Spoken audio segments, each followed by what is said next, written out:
요즘 시장에서 가장 핫한 재테크 정보 남들은 어떻게 하는지 궁금하셨죠? 손에 잡히는 재테크에서 꽉꽉 채워 알려드립니다. 네, 오늘은 배혜미 설계사님 전화 연결되어 있습니다. 안녕하세요, 설계사님. 안녕하세요. 네, 안녕하세요. 네, 오늘 어떤 재테크 소식인가요?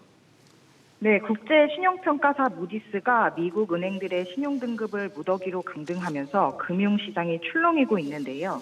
이런 가운데 올해 금값은 8% 넘게 상승하며 금에 대한 투자자들의 관심이 높아지고 있습니다.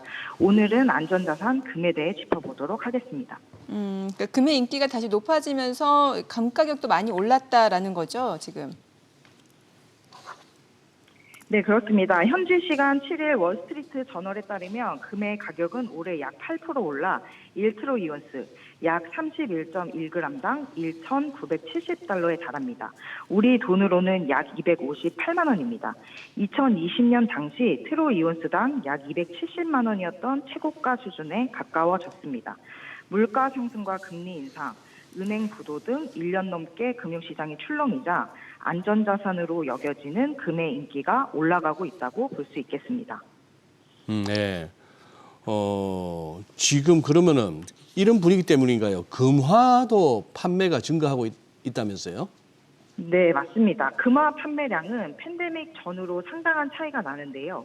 2020년 3월 이후 약 4년 동안 금화 판매량은 556만 트로이온스로 그 이전 4년 동안의 판매량인 326만 트로이온스와 차이가 큽니다. 보고서에 따르면 금을 최고의 장기 투자 대상으로 보는 미국인의 비율은 26%로 1년 전 15%에서 2배 가까이 뛰었습니다.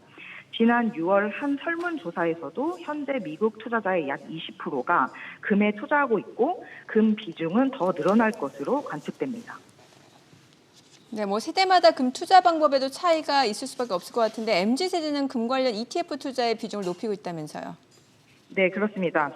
스테이트 스트리트 조지 밀링 스탠리 수석 금 전략가는 평균적으로 MZ세대들이 포트폴리오 할당의 금 비중은 17%로 나온 반면 베이비붐 X세대의 비중은 10%에 불과한 것으로 나타났다고 말했는데요. 베이비붐 X세대 투자자들은 ETF 대신 골드바, 골드코인 등 현물 투자를 더 선호하며 MZ세대들은 금 현물보다 상장지수 펀드인 ETF의 투자 비중이 더 높은 것으로 나타났습니다. 이는 ETF를 통한 금 투자의 편리성을 MZ세대들이 더 좋게 받아들이고 있다는 것으로 볼 수 있겠습니다. 금 투자를 위한 미국 는 iShares 골드 트러스트 마이크로, SPDR 골드 미니 쉐어즈 트러스트, ABRDN 골드 쉐어즈 ETF, iShares 골드 트러스트, SPDR 골드 쉐어즈 등이 있는데요. 모두 최근 1년 수익률 7% 이상을 기록하고 있습니다. 예, 그동안에 여러 차례 금 투자에 대한 주의점 알려주시긴 하셨는데 현재 시점에서 투자해 봐도 될지 아니면 또 투자를 한다면 주의점은 없는지 한번 살펴주시죠. 네, 경계 침체 리스크는 여전히 존재하면서 불확실성도 높은 상황인데요. 현재 금값이 이미 많이 올랐기 때문에 지금 사면 손해라고 생각하실 수도 있고 혹은 앞으로 여러 리스크가 남았다고 생각하신다면 관심이 커질 수도 있습니다. 하지만 어느 쪽이든 현실적인 금 투자 방법에 대한 건 알아두시면 좋을 것 같습니다. 실물 금을 살 때는 금 가격에 세금만 10%를 내야 합니다. 즉 이 얘기는 이후로도 금값이 10% 이상 오르지 않으면 실물 금 투자는 손해라고 볼 수 있습니다. 그래서 조금씩 적립식으로 모으면서 부분적으로 팔 수도 있는 이른바 종이 금 투자.